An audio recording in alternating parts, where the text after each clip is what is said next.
Hello students, welcome to D Kumar classes. तो आज हम लोग जनरल ऑर्गेनिक केमिस्ट्री शुरू करेंगे। ट्यूसडे, थर्सडे एंड सैटरडे को ऑर्गेनिक की वीडियो आएंगे, मतलब टीटीएस में ऑर्गेनिक की वीडियो आएंगे, और MWF में मतलब मंडे, वेडनेसडे एंड फ्राइडे में इनऑर्गेनिक की वीडियो आएंगी। ठीक है, तो आज हम लोग जनरल ऑर्गेनिक केमिस्ट्री पढ़ेंगे। तो what is general organic chemistry? ये जनरल ऑर्गेनिक केमिस्ट्री क्या है? तो जनरल मतलब सामान्य चीजें, ऑर्गेनिक केमिस्ट्री मतलब ऑर्गेनिक रिएक्शंस, मतलब किसी भी ऑर्गेनिक रिएक्शंस को समझने के लिए जो बेसिक कॉन्सेप्ट्स हमें जानना चाहिए वही कहलाता है जनरल ऑर्गेनिक केमिस्ट्री। तो what is general organic chemistry? ये जनरल ऑर्गेनिक केमिस्ट्री क्या है? तो ऑर्गेनिक केमिस्ट्री का वह पार्ट है जिसमें हम लोग basic concepts involved in organic reactions पढ़ते हैं। मतलब ऑर्गेनिक रिएक्शंस में जो बॉन्ड की ब्रेकिंग और मेकिंग होती है, तो क्यों होती है, कैसे होती है, उसी को समझने के लिए कुछ कॉन्सेप्ट्स है। ये बहुत ही इंपॉर्टेंट कॉन्सेप्ट होता है। इसके बिना ऑर्गेनिक रिएक्शंस को समझना बिल्कुल ही संभव नहीं है। तो जब तक आपको जीओसी में क्लैरिटी नहीं होगी तब तक आप ऑर्गेनिक रिएक्शंस को समझ ही नहीं सकते। और ऑर्गेनिक रिएक्शंस को अगर आप नहीं समझेंगे तो रटा जा ही नहीं सकता। यस, कुछ रिएक्शंस का आप सिंपल फॉर्मेट में याद रख सकते हैं, लेकिन as a whole, as a general form में ऑर्गेनिक रिएक्शंस को याद रखने के लिए आपको बेसिक कॉन्सेप्ट क्लियर होना चाहिए, मतलब जीओसी आपकी क्लियर होनी चाहिए। तो जनरल ऑर्गेनिक केमिस्ट्री में हम लोग क्या पढ़ते? तो आज शुरू करेंगे general organic chemistry. General organic chemistry short में लिखते हैं GOC, general organic chemistry. Short में लिखते हैं जीओसी। तो जनरल ऑर्गेनिक केमिस्ट्री में हम लोग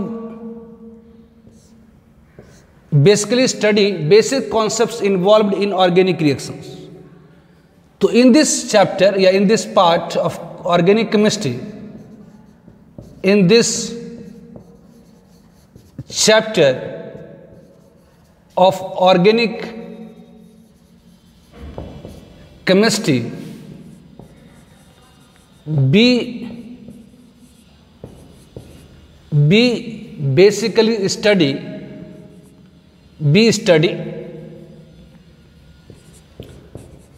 basic concepts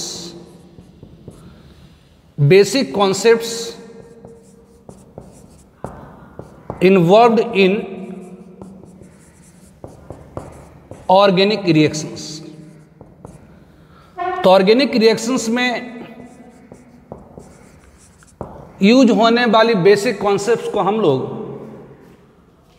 general organic chemistry में स्टडी करते हैं। तो in this section, in this part, in this chapter of organic chemistry, we study basic concept involved in organic reactions. Organic reactions में क्या होती है? तो बॉन्ड की ब्रेकिंग और मेकिंग होती है। तो in organic reaction, covalent bond की इन ऑर्गेनिक रिएक्शंस होती क्या है? तो इन ऑर्गेनिक रिएक्शंस में क्या होती है? In organic reactions breaking and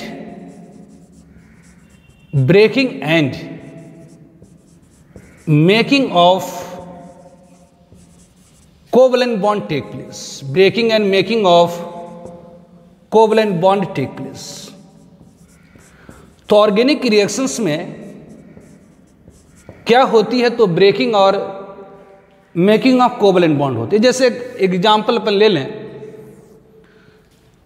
यदि आप मिथाइल क्लोराइड को एक्वस NaOH के साथ रिएक्शन कराएं तो क्या होंगी? तो मिथाइल क्लोराइड में जो कार्बन क्लोरीन बॉन्ड है वो टूट जाएगा और बन जाएगा CH3OH और NaCl। ये बन जाता है। तो मिथाइल क्लोराइड को अगर हमने NaOH के साथ रिएक्शन कराई तो CH3OH और NaCl बना। ये रिएक्शन कैसे हुई तो इसे समझने के लिए इसका डिस्क्रिप्शन लिखा जाता है। डिस्क्रिप्शन मतलब मैकेनिज्म। तो अगर मिथाइल क्लोराइड को आप एक्वस NaOH सॉल्यूशन के साथ रिएक्शन कराए तो इन एक्वस सॉल्यूशन में क्या होगी, तो NaOH पहले डिसोसिएट कर जाएंगे किस में, Na प्लस और OH माइनस में। फिर क्या होगा, तो ये मिथाइल क्लोराइड है, ये मिथाइल क्लोराइड, ये कार्बन क्लोरीन बॉन्ड है। क्लोरीन की इलेक्ट्रॉन निगेटिविटी कार्बन से ज़्यादा है, जिसके कारण जो कार्बन क्लोरीन के बीच में जो बॉन्ड में इलेक्ट्रॉन है वो क्लोरीन की तरफ शिफ्ट हो जाएंगे। तो अगर बॉन्ड पेयर जिस एटम की तरफ शिफ्ट होता है, इस बॉन्ड में जो इलेक्ट्रॉन पेयर जिस एटम की तरफ शिफ्ट होगा उसके ऊपर नेगेटिव चार्ज, इलेक्ट्रॉन जिसकी तरफ शिफ्ट करा उसके ऊपर नेगेटिव चार्ज, और जिसकी तरफ से शिफ्ट करा वहां पर पॉजिटिव चार्ज। तो अगर एक सॉल्यूशन के अंदर आपने मिथाइल क्लोराइड और एक्वस NaOH ले रखा है तो उसमें कार्बन क्लोरीन है, कार्बन क्लोरीन बॉन्ड, इसमें कार्बन के ऊपर पॉजिटिव चार्ज, क्लोरीन के ऊपर नेगेटिव चार्ज। सॉल्यूशन के अंदर OH माइनस आयन है। अब OH माइनस आयन ये क्या करता है, तो इस कार्बन के ऊपर अटैक करता है। Na प्लस कुछ नहीं करता, क्योंकि Na प्लस ऐसा आयन है जिसकी ऑक्टेट पूरी है। Na प्लस ऐसा आयन है जिसकी ऑक्टेट पूरी है। इस कारण से यह Na plus ion just Spectator ion होता है, वो कहीं अटैक नहीं करेगा, जस्ट सॉल्यूशन में घूमता रहेगा। तो एक्वस सॉल्यूशन के अंदर अगर आपने NaOH और मिथाइल क्लोराइड ली है तो क्या होगी, तो ये OH माइनस है, ये कार्बन क्लोरीन बॉन्ड के ऊपर मतलब कार्बन के ऊपर अटैक कर देगा। OH माइनस इस कार्बन के ऊपर अटैक कर देगा। अब जैसे ही अटैक करेगा तो ये कार्बन क्लोरीन बॉन्ड की क्लियर हो जाती है और क्लोरीन डिपार्ट कर जाता। क्लोरीन इसलिए डिपार्ट कर जाता क्योंकि इसकी साइज बड़ी है, नेगेटिव चार्ज अगर लेकर जाएगा तो वो स्टेबिलिटी पाएगा और ये फॉर्म कर देता है OH, ये C, ये CH, ये H और ये Cl माइनस। तो सॉल्यूशन में Na प्लस और Cl माइनस मिलकर के क्या हो गई, NaCl। तो ये रिएक्शन हुई। अगर एक्वा सॉल्यूशन में आपने मिथाइल क्लोराइड और NaOH ले रखा है तो methyl alcohol sodium chloride form. कैसे, तो सॉल्यूशन के अंदर NaOH Na प्लस और OH माइनस में टूटा और OH माइनस ने इस कार्बन के ऊपर बैक साइड से अटैक करा और Cl माइनस फ्रंट साइड से डिपार्ट कर गई और ये मिथाइल अल्कोहल फॉर्म। यहां पर OH माइनस ने क्यों अटैक किया, क्लोरीन क्यों डिपार्ट हुआ, यहां पॉजिटिव चार्ज नेगेटिव चार्ज क्यों डेवलप हुई। तो बहुत सारी चीजों को हमने समझा कि यहां पर इलेक्ट्रॉन नेगेटिविटी का डिफरेंस था। ऑब्वियसली यहां से Cl माइनस यहां से निकलेगा तो एक ऐसा आयन बनाएगा जिसकी साइज बड़ी है, पर यूनिट एरिया जो चार्ज होगा वो कम होगा, इसके कारण स्टेबिलिटी होगी। तो इसमें बहुत सारी कॉन्सेप्ट्स इन्वॉल्व थे। इस रिएक्शन को समझने के लिए हमें बहुत सारी कॉन्सेप्ट्स को जानना पड़ेगा। कौन सी, तो electronic displacement in covalent bond, मतलब इस कोवलेंट बॉन्ड में इलेक्ट्रॉन की डिस्प्लेसमेंट कैसे हुई। नेचर ऑफ रिएजेंट, रिएजेंट मतलब होता है अटैकिंग स्पीसीज। किसी रिएक्शन में जनरली जो स्मॉल रिएक्टेंट होता है वह रिएक्टेंट जो स्मॉल इन साइज होता है वो लार्जर रिएक्टेंट के ऊपर अटैक करता है। तो जो अटैक करता है उसे हम कहते हैं रिएजेंट, और जिसके ऊपर अटैक होता है वो कहलाता है सबस्ट्रेट। तो इस रिएक्शन को समझने के लिए हमें इलेक्ट्रॉनिक डिस्प्लेसमेंट कोवलेंट बॉन्ड समझनी होगी, मतलब कोवलेंट बॉन्ड में इलेक्ट्रॉन की डिस्प्लेसमेंट कैसे हुई।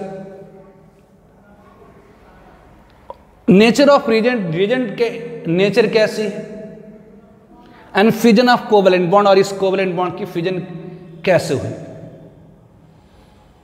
तो ऑर्गेनिक रिएक्शंस को समझने के लिए हमें कुछ बेसिक कॉन्सेप्ट्स को समझना होगा। तो in organic reaction breaking and making of covalent bond take place. तो ये breaking and making of covalent bond क्यों हो रही है, कैसे हो रही है, इसे समझने के लिए कुछ बेसिक कॉन्सेप्ट्स को समझना होता है। उसी कॉन्सेप्ट्स को हम लोग जनरल ऑर्गेनिक केमिस्ट्री में स्टडी करते हैं। यहां पर ध्यान रखें, तो यहां पर ध्यान रखें, नोट, यहां पर एक रिएजेंट एंड सबस्ट्रेट, एक होता है रिएजेंट। ये रिएजेंट क्या होती है, तो इन ऑर्गेनिक रिएक्शंस में वन ऑफ द रिएक्टेंट, कोई एक reactant, one of the reactant generally मतलब समान तौर पर स्मॉल इन साइज अटैक करता है on other reactant which is large, note, in organic reactions one of the reactant generally small in size attack on other reactant which is another। तो organic reactions में one of the reactant जो generally small in size होती है attack on other reactant कहलाता है called reagent. तो reagent क्या है, तो ऑर्गेनिक रिएक्शंस में वन ऑफ द रिएक्टेंट जो जनरली स्मॉल इन साइज होता है वो अदर रिएक्टेंट के ऊपर अटैक करता कहलाता रिएजेंट।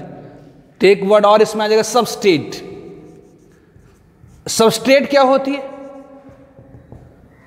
तो जनरली जो लार्ज साइज की रिएक्टेंट होती है उसके ऊपर रिएजेंट अटैक करता है, या किसी अटैक्ड स्पीसीज, जो attacked species which is generally large in size, generally large मतलब बड़ा होता है इन साइज, कॉल्ड सबस्ट्रेट।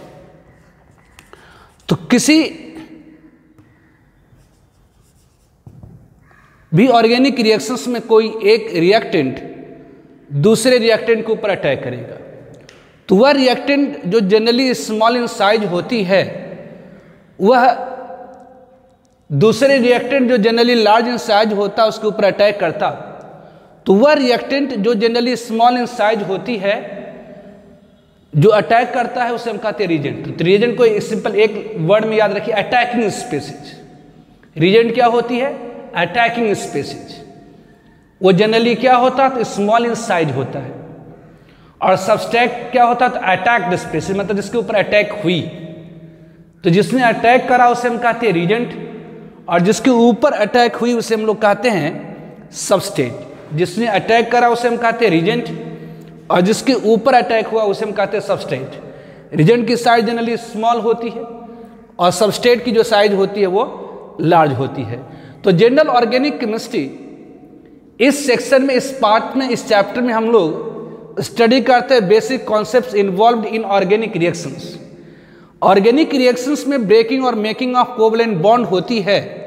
जैसे कि एग्जाम्पल आपको लेकर के मैंने बताया कि इस रिएक्शंस में क्या हो रही है कि जी एक्वा सोल्यूशन में NaOH टूटा, Na+ और OH- में क्लोरीन की इलेक्ट्रॉन नेगेटिविटी कार्बन से ज़्यादा थी, तो इसलिए निगेटिव यहाँ पॉजिटिव चार्ज पैदा हुई।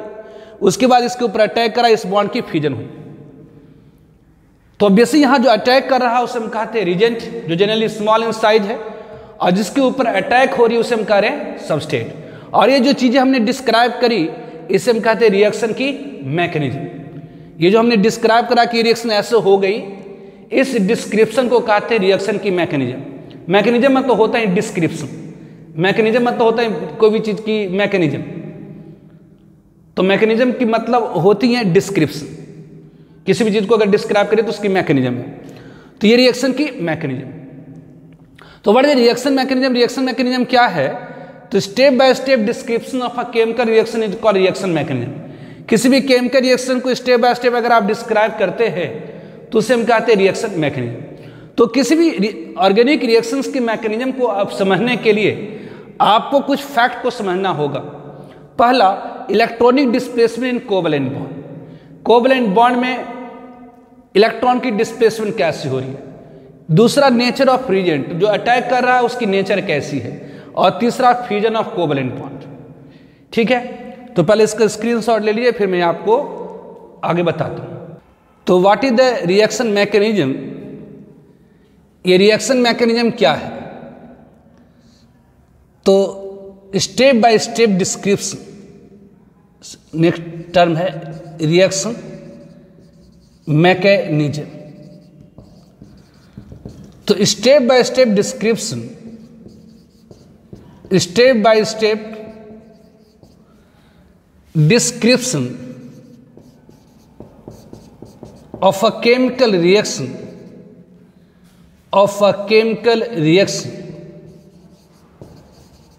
is called reaction mechanism। तो किसी भी केमिकल रिएक्शन को यदि स्टेप बाय स्टेप डिस्क्राइब करते हैं तो वो कहलाती है रिएक्शन की मैकेनिज्म। तो step by step description of a chemical reaction is called reaction mechanism. तो to understand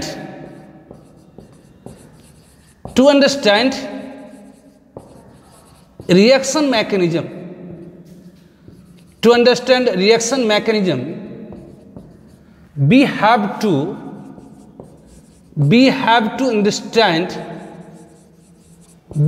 understand following facts। We have to understand following facts। तो ऑर्गेनिक रिएक्शंस के मैकेनिज्म को समझने के लिए हम लोगों को कुछ तथ्यों को समझना होगा। फर्स्ट वन, इलेक्ट्रॉनिक डिस्प्लेसमेंट, मतलब electron displacement in covalent bond.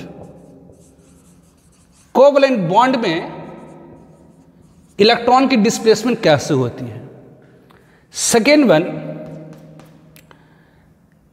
Nature of reagent. Nature of reagent, reagent मतलब जो अटैकिंग स्पेसिस है उसकी नेचर कैसी है, पॉजिटिवली चार्ज है, निगेटिवली चार्ज है, क्या है, कंप्लीट ऑक्टेट है, इनकम्प्लीट ऑक्टेट है, क्या है। तो nature of reagent.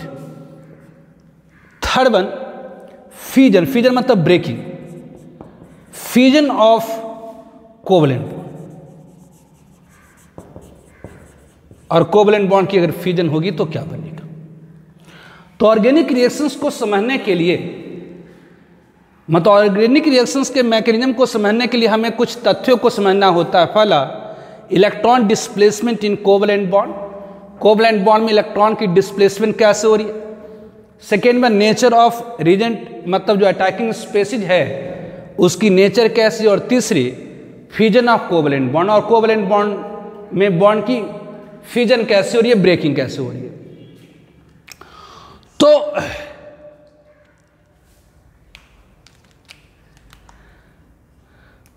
First one हम लोग शुरू करेंगे electron displacement in covalent bond. Most important इसमें यही रिएजेंट की nature, fusion of covalent bond छोटा छोटा पार्ट है, ये बहुत ही लंबा है इलेक्ट्रॉन और बहुत ही कॉन्सेप्चुअल है।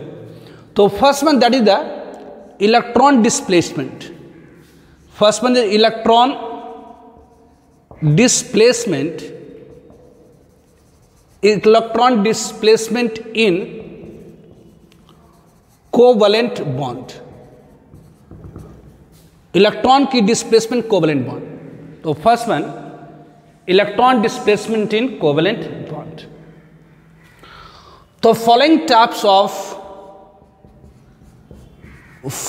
टाइप्स मतलब निम्नलिखित प्रकार ऑफ इलेक्ट्रॉन डिस्प्लेसमेंट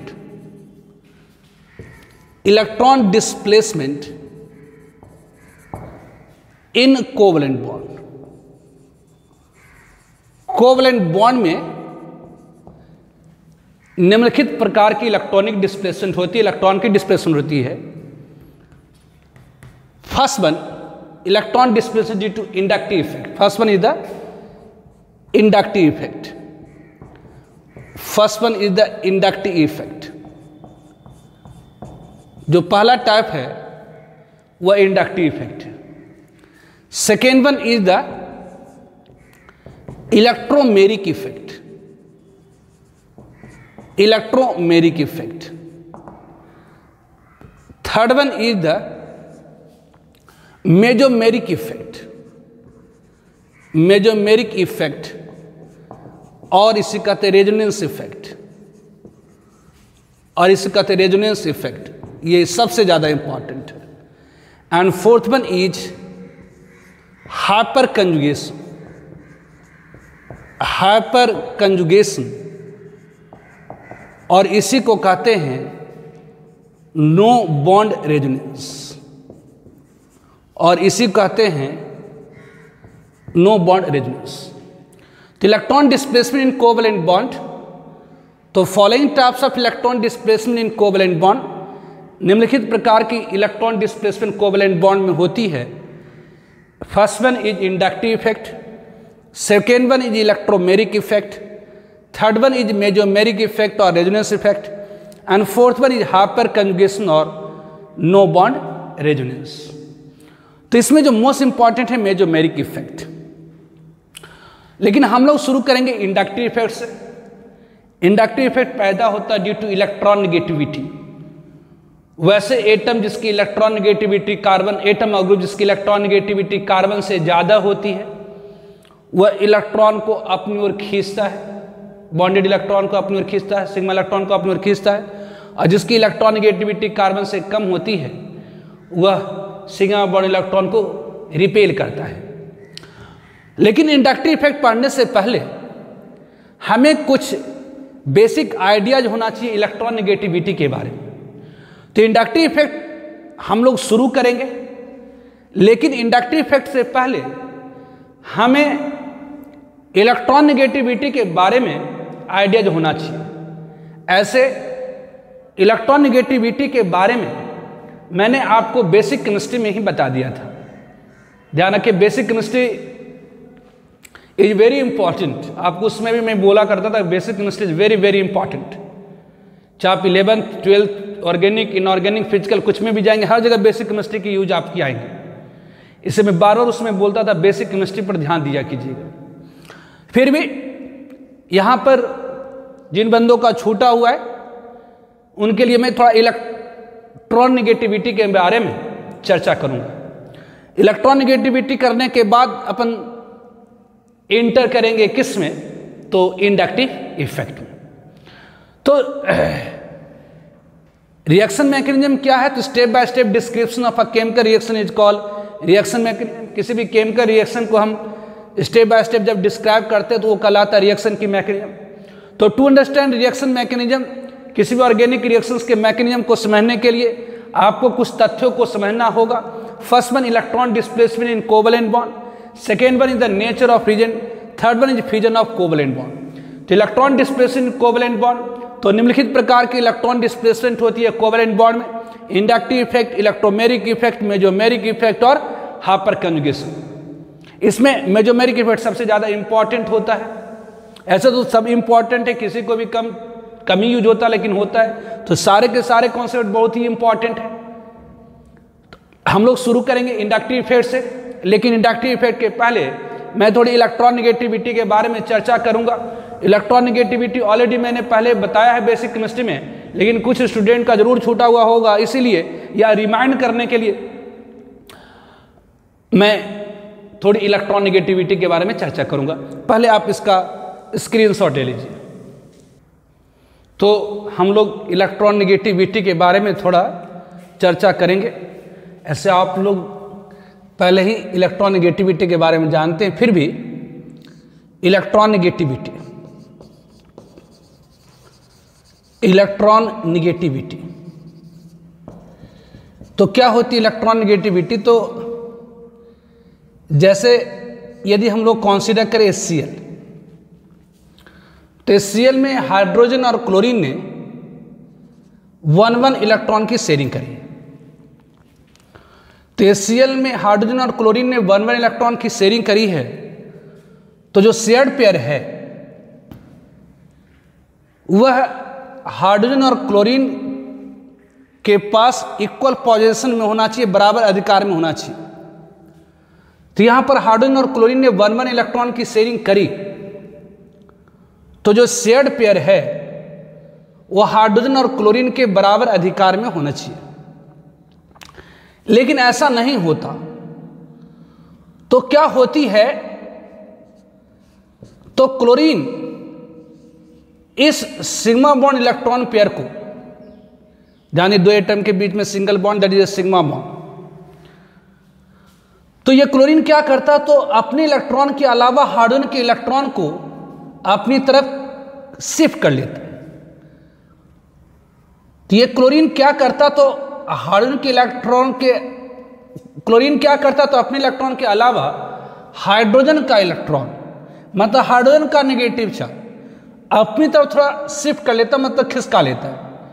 तो आप जानते हैं इलेक्ट्रॉन के ऊपर नेगेटिव चार्ज होती है, जिस एटम की तरफ इलेक्ट्रॉन खिसकेगा उसकी तरफ थोड़ी सी नेगेटिव चार्ज, और जिसकी तरफ से इलेक्ट्रॉन शिफ्ट हुआ उसके ऊपर थोड़ी सी पॉजिटिव चार्ज हुई।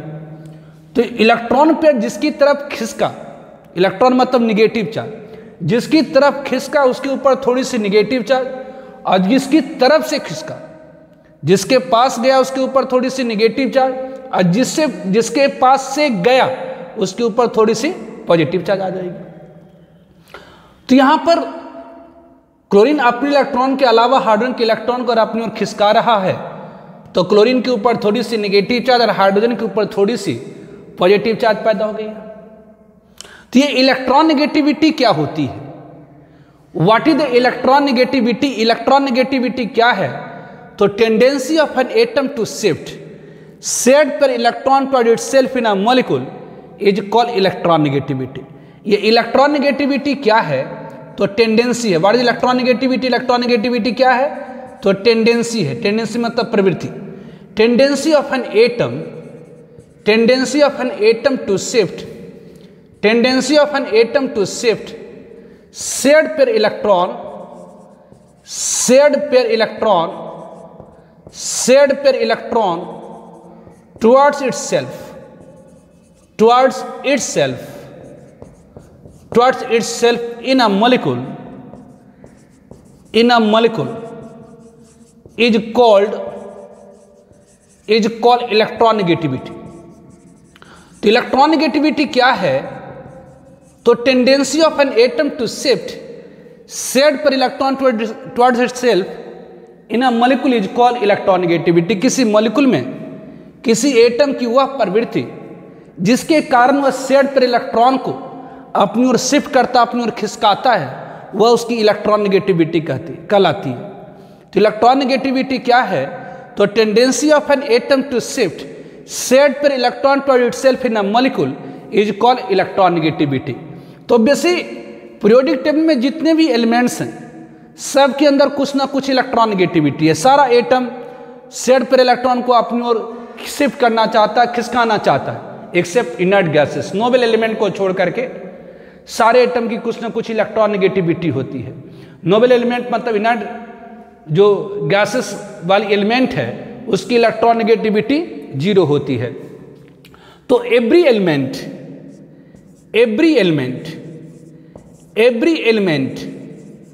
Of periodic table, periodic table में जितने भी एलिमेंट हैं, element of periodic table have some electron negativity. Periodic table में जितने भी एलिमेंट हैं सबकी कुछ ना कुछ electron negativity except inert gases या noble element, except noble element, इसी तरीके except inert gases. Inert gases को छोड़ करके जितने भी एलिमेंट हैं सबकी कुछ ना कुछ इलेक्ट्रॉन नेगेटिविटी होती है। इनर्ट गैसेस की इलेक्ट्रॉन नेगेटिविटी 0 मानी गई है, क्योंकि माना गया कि इनर्ट गैस किससे बॉन्ड ही नहीं बनाता, ये माना गया। इसलिए इनर्ट गैसेस की इलेक्ट्रोनेगेटिविटी क्या मानी गई है? तो जीरो। तो every element of periodic table have some electronegativity except inert gases. जैसे यहाँ पर ऐसा नहीं है कि सिर्फ क्लोरीन अपने सेट पर इलेक्ट्रॉन को अपनी ओर खींच रहा है, हाइड्रोजन भी सेट पर इलेक्ट्रॉन को अपनी ओर खींच रहा है, क्लोरीन भी सेट पर इलेक्ट्रॉन को अगर अपनी ओर खींच रहा तो हाइड्रोजन भी सेट पर इलेक्ट्रॉन को अपनी ओर खींच रहा है। लेकिन क्लोरीन की सेट पर इलेक्ट्रॉन को खींचने की पावर ज्यादा है, इसलिए जो सेट पर इलेक्ट्रॉन है, जो साझेदारी वाली इलेक्ट्रॉन की जोड़ी है, वो क्लोरीन की तरफ खिसक गई, जिसके कारण क्लोरीन के ऊपर नेगेटिव चार्ज और हाइड्रोजन के ऊपर पॉजिटिव चार्ज। ऐसा नहीं कि सिर्फ क्लोरीन ही खींच रहा, हाइड्रोजन भी खींच रहा, लेकिन हाइड्रोजन की इलेक्ट्रॉन पेयर को खींचने की जो टेंडेंसी है, प्रवृत्ति है, वो कम है, जिसके कारण जो शेयर पर इलेक्ट्रॉन है वो क्लोरीन की तरफ शिफ्ट कर गई, क्लोरीन की तरफ खिसक गई। तो क्लोरीन के ऊपर थोड़ी सी नेगेटिव चार्ज और हाइड्रोजन के ऊपर थोड़ी सी पॉजिटिव चार्ज डेवलप हो गई है। तो इलेक्ट्रोनेगेटिविटी ध्यान रखें ये क्या है? तो tendency of an atom to shift shared pair electron to itself in a molecule is called electronegativity. मतलब किसी मॉलिक्यूल में एटम की वह प्रवृत्ति जिसके कारण वह शेयर्ड पर इलेक्ट्रॉन को अपनी ओर खींचता है, वह उसकी इलेक्ट्रोनेगेटिविटी कहलाती है। पीरियोडिक टेबल में जितने भी एलिमेंट हैं सबकी कुछ ना कुछ इलेक्ट्रोनेगेटिविटी है, except inert gases. Obviously electronegativity affect करने वाला बहुत सारा फैक्टर मैंने आपको बताया था, जैसे न्यूक्लियर चार्ज, जितनी ज़्यादा न्यूक्लियस में पॉजिटिव चार्ज होती है उतनी ज़्यादा इलेक्ट्रोनेगेटिविटी होती है। ऑब्वियसली नंबर ऑफ सेल्स, जितनी ज़्यादा सेल्स होती हैं एटम के अंदर उतनी कम इलेक्ट्रोनेगेटिविटी होती है। स्क्रीनिंग इफेक्ट, जितनी ज़्यादा स्क्रीनिंग इफेक्ट होती है उतनी कम इलेक्ट्रोनेगेटिविटी होती है। तो बहुत सारे फैक्टर्स को मैंने वहाँ पर आपको डिस्कस करा था। और अल्टीमेटली याद रखने के लिए बोले थे इलेक्ट्रोनेगेटिविटी ऑफ सम एलिमेंट्स। तो मस्ट रिमेंबर, जरूरी तौर पर आपको याद रखनी है, must remember electronegativity, must remember electronegativity of some elements, electronegativity of some elements, must remember electronegativity of some elements. कुछ एलिमेंट्स की इलेक्ट्रोनेगेटिविटी आपको याद रखने के लिए बोले थे। जैसे मैंने आपको बोला था कि जो हाइड्रोजन की इलेक्ट्रोनेगेटिविटी होती है वो 2.1 होती है। Lithium, beryllium, boron, carbon, nitrogen, oxygen, fluorine, पूरे पीरियोडिक टेबल में सबसे ज्यादा इलेक्ट्रोनेगेटिविटी होती है फ्लोरीन की। कितनी? तो 4। याद रखने के लिए बोले थे। पूरे पीरियोडिक टेबल में सबसे ज्यादा इलेक्ट्रोनेगेटिविटी किसकी होती है? फ्लोरीन की। कितनी? तो 4। उससे कम होती ऑक्सीजन की। कितनी? तो 3.5 गढ़िया। एक ही पीरियड का, सेकेंड पीरियड का एलिमेंट है। कार्बन, नाइट्रोजन की इलेक्ट्रोनेगेटिविटी कितनी होती है? तो 3 होती है। कार्बन की कितनी होती है? तो 2.5। बोरॉन की कितनी होती है? तो 2। बेरिलियम की कितनी होती है? तो 1.5। लिथियम की कितनी होती है? तो 1। ये उसी तरह से आपको मैंने बताया था सोडियम, सोडियम की कितनी होती? तो 0.9। सोडियम के बाद मैग्नीशियम, थर्ड पीरियड में आ गया। मैग्नीशियम की कितनी होती? तो 1.2, 0.3 बढ़ गया। एल्युमिनियम की कितनी? तो इसका अगला एलिमेंट है एल्युमिनियम, तो इसकी 1.5। सिलिकॉन की कितनी होती है? तो 0.3 बढ़ा दीजिए तो 1.8। फास्फोरस की कितनी होती है? तो 0.3 बना दीजिए 2.1। सल्फर की कितनी होती है? तो 0.3 नहीं बल्कि 0.4 बढ़ जाता है 2.5। और क्लोरीन की कितनी होती है? तो 3। उसी तरह से ऐसा आप याद रखिएगा, हैलोजेंस में फ्लोरीन सबसे ज़्यादा यूज होता है। फ्लोरीन की इलेक्ट्रोनेगेटिविटी 4, क्लोरीन की होती है 3, ब्रोमीन की होती है 2.8, आयोडीन की होती है 2.5। ये इलेक्ट्रोनेगेटिविटी है कुछ एलिमेंट्स के। तो ये इलेक्ट्रोनेगेटिविटी बहुत ज़्यादा यूज होती हैं, तो इसको आपको याद रखना है। इसके अलावा किसी भी एटम के ऊपर यदि थोड़ी सी पॉजिटिव चार्ज डेवलप हो जाती तो उसकी इलेक्ट्रोनेगेटिविटी इंक्रीज हो जाती है। तो development of partial positive charge on atom increases electronegativity and development of partial negative charge on atom decreases electronegativity. जैसे अगर मान लेते हैं कि क्लोरीन है, तो क्लोरीन के ऊपर थोड़ी सी अगर पॉजिटिव चार्ज आ जाए तो इसकी इलेक्ट्रोनेगेटिविटी ज्यादा हो जाएगी क्लोरीन से। अगर इसी क्लोरीन के ऊपर थोड़ी सी नेगेटिव चार्ज आ जाए तो ऑब्वियसली जो Cl के ऊपर थोड़ी सी निगेटिव चार्ज आ जाए तो इसकी इलेक्ट्रॉनिगेटिविटी घट जाएगी। मतलब Cl प्लस के ऊपर, क्लोरीन के ऊपर थोड़ी सी पॉजिटिव चार्ज आ गई तो इसकी इलेक्ट्रॉनिगेटिविटी ज़्यादा होगी Cl से, और Cl की इलेक्ट्रॉनिगेटिविटी ज़्यादा Cl माइनस से। मतलब उसी तरह से अगर हम कार्बन ले लें तो कार्बन के ऊपर अगर थोड़ी सी पॉजिटिव चार्ज पैदा हो जाए तो उसकी पॉजिटिव चार्ज ज़्यादा मतलब इलेक्ट्रॉन को खींचने की प्रवृत्ति बढ़ जाना। अगर किसी एटम के ऊपर थोड़ा पॉजिटिव चार्ज आ गया तो पॉजिटिव चार्ज में क्या करेगा, तो निगेटिव चार्ज को खींचेगा, मतलब इलेक्ट्रॉन को और खींचेगा। अगर किसी एटम के ऊपर थोड़ा सा निगेटिव चार्ज आ गया तो निगेटिव चार्ज थोड़ी निगेटिव को खींचेगा, बल्कि उसको थोड़ा सा धीरे धीरे खिसकाना शुरू करेगा, मतलब उसकी इलेक्ट्रॉन निगेटिविटी थोड़ी सी घट जाएगी। तो किसी एटम के ऊपर थोड़ी सी अगर पॉजिटिव चार्ज आ गई तो उसकी इलेक्ट्रॉन निगेटिविटी बढ़ जाती है थोड़ी सी, अगर थोड़ी सी निगेटिव चार्ज आ गई तो उसकी इलेक्ट्रॉन निगेटिविटी घट जाती है थोड़ी। तो development of passive positive charge on an atom, किसी भी एटम के ऊपर अगर थोड़ी सी पॉजिटिव चार्ज आ जाती है तो उसकी इलेक्ट्रॉन निगेटिविटी बढ़ जाती है एटम की तुलना में। जबकि अगर किसी एटम के ऊपर थोड़ी सी निगेटिव चार्ज आ जाए तो उसकी इलेक्ट्रॉन निगेटिविटी घट जाती है। तो याद रखेंगे development of passive positive charge on an atom, किसी भी एटम के ऊपर थोड़ी सी अगर पॉजिटिव चार्ज आ जाती तो उसकी इलेक्ट्रॉन निगेटिविटी घट जाती है। जबकि development of partial negative charge on an atom, किसी एटम के ऊपर अगर थोड़ी सी नेगेटिव चार्ज आ जाए तो उसकी इलेक्ट्रॉन निगेटिविटी घट जाती है। तो पहले आप इसका स्क्रीनशॉट ले लीजिए, फिर मैं वो चीज़ें लिखा देता हूँ। Development of partial positive charge, ध्यान रखेंगे, नोट, नोट मतलब ध्यान रखना है। Development of partial positive charge on an atom, development of partial positive charge on an atom increases electron negativity and development of partial negative charge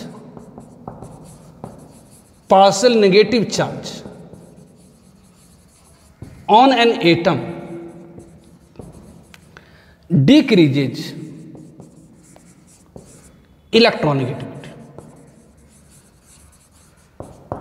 अगर किसी atom के ऊपर थोड़ी सी पॉजिटिव चार्ज पैदा हो जाए, जैसे अगर क्लोरीन के ऊपर थोड़ी सी पॉजिटिव चार्ज पैदा हो गई तो इसकी इलेक्ट्रॉन निगेटिविटी ज़्यादा हुई क्लोरीन से। अगर क्लोरीन के ऊपर थोड़ी सी निगेटिव चार्ज पैदा होगी तो इसकी इलेक्ट्रॉन निगेटिविटी घट गई, मतलब क्लोरीन की ज़्यादा होगी Cl माइनस। और आप कार्बन ले लीजिए, कार्बन के ऊपर थोड़ी सी पॉजिटिव चार्ज अगर पैदा हो जाए तो इस कार्बन की इलेक्ट्रॉन निगेटिविटी ज़्यादा होगी कार्बन एटम से।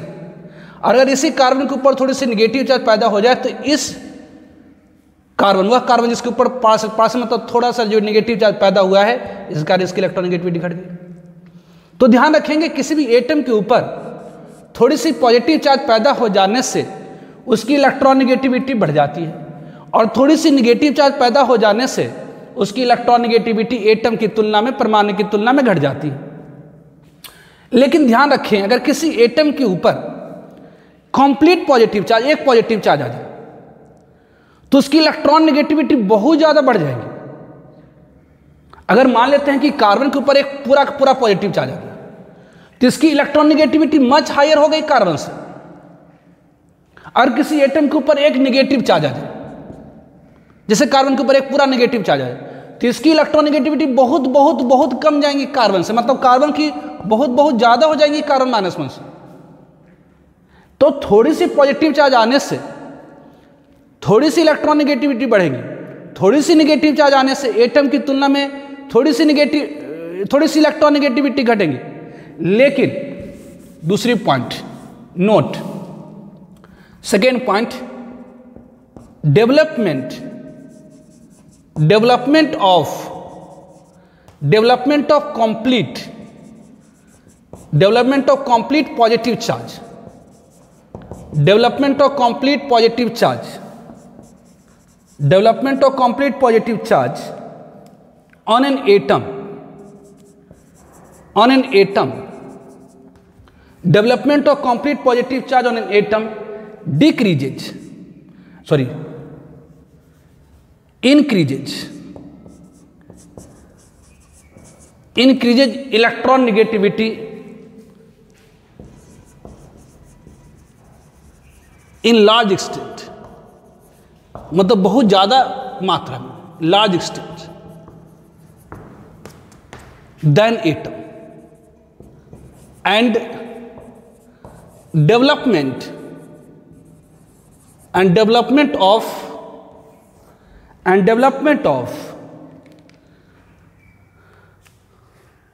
a complete negative charge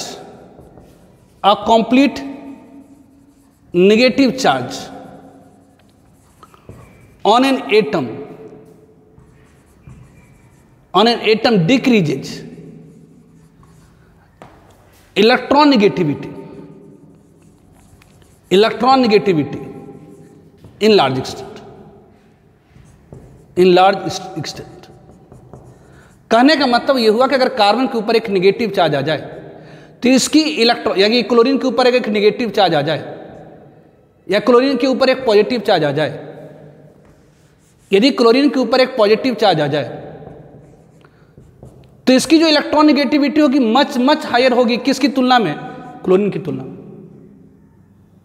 और क्लोरीन की इलेक्ट्रॉन नेगेटिविटी मच हायर होगी किसकी तुलना में? तो Cl-1 की। मतलब क्लोरीन के ऊपर एक नेगेटिव चार्ज आ जाने से इसकी इलेक्ट्रॉन नेगेटिविटी बहुत ज़्यादा घट गई और क्लोरीन के ऊपर एक पॉजिटिव चार्ज आ जाने से इसकी इलेक्ट्रॉन नेगेटिविटी बहुत ज़्यादा बढ़ गई। अब कार्बन की भी एग्जाम्पल ले सकते हैं कि अगर हम कार्बन ले लें तो कार्बन के ऊपर अगर पॉजिटिव चार्ज आ जाए तो इसकी इलेक्ट्रॉन नेगेटिविटी ज़्यादा होगी, किससे? तो कार्बन से। कार्बन की ज़्यादा हो जाएगी किससे? तो Ca-। तो ध्यान रखेंगे किसी एटम के ऊपर एक पॉजिटिव चार्ज आ जाने से उसकी इलेक्ट्रॉन नेगेटिविटी बहुत ज़्यादा हो जाती है। अगर किसी भी एटम के ऊपर नेगेटिव चार्ज आ जाने से उसकी इलेक्ट्रॉन नेगेटिविटी ड्रास्टिकली डिक्रीज कर जाएगा, ग्रेटली डिक्रीज कर जाएगा, लार्ज एक्सटेंट में डिक्रीज कर जाएगा। ठीक है, तो ऑब्वियस एक पॉजिटिव चार्ज आएगा तो बहुत ज़्यादा इलेक्ट्रॉन पेयर को, मतलब शेयर पे इलेक्ट्रॉन को खींचेगा, और एक नेगेटिव चार्ज आएगा तो बहुत ज़्यादा शेयर पे इलेक्ट्रॉन को रिपेयर करेगा। इलेक्ट्रॉन नेगेटिविटी क्या है? तो शेयर पे इलेक्ट्रॉन को अपनी ओर खींचने की प्रवृत्ति। तो अगर किसी भी एटम के ऊपर एक कंप्लीट पॉजिटिव चार्ज आएगी तो वो बहुत ज़्यादा शेयर पे इलेक्ट्रॉन को अपनी ओर खींचेगी। अगर एक नेगेटिव चार्ज आएगी तो बहुत ज़्यादा शेयर पे इलेक्ट्रॉन को अपने से दूर करेगा। ध्यान रखेंगे जो इलेक्ट्रॉन नेगेटिविटी होती है sp हाइब्रिड एटम की ज्यादा होती है। जो इलेक्ट्रॉन नेगेटिविटी होती है, नेक्स्ट पॉइंट, जो electron negativity of sp hybrid atom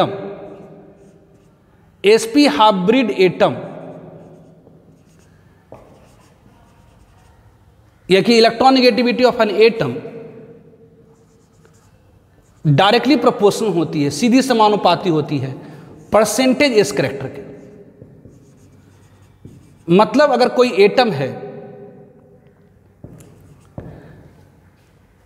जो अलग अलग परसेंटेज, जैसे कार्बन है, कोई ऐसी मॉलिक्यूल इसमें कार्बन के अंदर 25% एस कैरेक्टर है, कोई ऐसी मॉलिक्यूल इसमें कार्बन का हाइब्रिड स्टेट में 33.3% एस कैरेक्टर है, कोई ऐसी मॉलिक्यूल इसमें कार्बन की परसेंटेज कैरेक्टर 50% है। तो जिसमें कार्बन की परसेंटेज ज़्यादा होगी, मतलब इसमें ज़्यादा परसेंटेज कैरेक्टर होगा, वह एटम जिसके हाइब्रिड स्टेट में ज़्यादा परसेंटेज कैरेक्टर होगा उसकी इलेक्ट्रॉन नेगेटिविटी ज़्यादा होगी। ठीक है, तो पहले इसको और अपन डिस्कस करते हैं, पहले इसके आप स्क्रीनशॉट लीजिए। तो जो इलेक्ट्रॉन नेगेटिविटी होती है एक एटम की डायरेक्टली प्रोपोर्शनल होती है परसेंटेज कैरेक्टर। मतलब वह एटम जिसके हाइब्रिड स्टेट में जितनी ज़्यादा एस की परसेंटेज कैरेक्टर होगी, जितना ज़्यादा परसेंटेज कैरेक्टर होगी, ध्यान दीजिए एस ऑर्बिटल न्यूक्लियस के ज़्यादा नज़दीक होता है। तो न्यूक्लियस के ज़्यादा नज़दीक मतलब पॉजिटिव चार्ज के ज़्यादा निकल, तो वह एटम जिसमें जितनी ज़्यादा परसेंटेज कैरेक्टर होगी, तो परसेंटेज कैरेक्टर मतलब न्यूक्लियस के ज़्यादा नज़दीक, तो न्यूक्लियस के ज़्यादा नज़दीक मतलब इलेक्ट्रॉन को ज़्यादा खींचेगा। न्यूक्लियस के ज़्यादा नज़दीक मतलब ज़्यादा शेयर पे इलेक्ट्रॉन को अपनी ओर खींचेगा, तो वह एटम जिसमें जितनी ज़्यादा परसेंटेज कैरेक्टर होगी, वह एटम किसी मॉलिक्यूल में, वह एटम किसी मॉलिक्यूल में, वह एटम किसी मॉलिक्यूल में, वह एटम जिसके हाइब्रिड स्टेट में जितनी ज़्यादा परसेंटेज कैरेक्टर होगी उसकी इलेक्ट्रॉन नेगेटिविटी ज़्यादा होगी। यही कारण है कि जो इलेक्ट्रॉन नेगेटिविटी होती है, जो इलेक्ट्रॉन नेगेटिविटी होगी, जो इलेक्ट्रॉन नेगेटिविटी होती है sp हाइब्रिड एटम की, sp हाइब्रिड एटम की ज़्यादा होती है। किससे? तो sp2 हाइब्रिड एटम से। sp2 हाइब्रिड एटम की इलेक्ट्रॉन नेगेटिविटी ज़्यादा होती है किससे? तो sp3 हाइब्रिड एटम से। sp3 हाइब्रिड एटम की इलेक्ट्रॉन नेगेटिविटी ज़्यादा होगी sp3d से। कि ऐसा क्यों? तो sp हाइब्रिड में क्या है? तो एक s का ऑर्बिटल है, एक p का ऑर्बिटल है। sp हाइब्रिड एटम में क्या है? तो एक s का ऑर्बिटल है, एक p का ऑर्बिटल है। तो अगर इसमें परसेंटेज आप देखें तो s का परसेंटेज कितना? तो एक s और p मिलाकर टोटल 2 ऑर्बिटल हुआ, s और p मिलाकर के टोटल 2 ऑर्बिटल हुआ। तो इसमें 2 में एक हो गया s का, दोनों में से एक s है, तो 2 में अगर एक s है तो 1 में 1/2, तो 100 में परसेंटेज निकाल रहे, तो 100 में कितना? तो 50%। तो sp हाइब्रिड स्टेट में 50% कैरेक्टर है। sp2 में अब देखिए यहाँ पर एक s का ऑर्बिटल है, 2 p का ऑर्बिटल है, यहाँ पर एक s का ऑर्बिटल 2 p का है, मतलब 3 में, तो 100 में कितना? तो ये आपका यहाँ परसेंटेज करोगे 1/2 इंटू 100 मतलब 50% हो गई।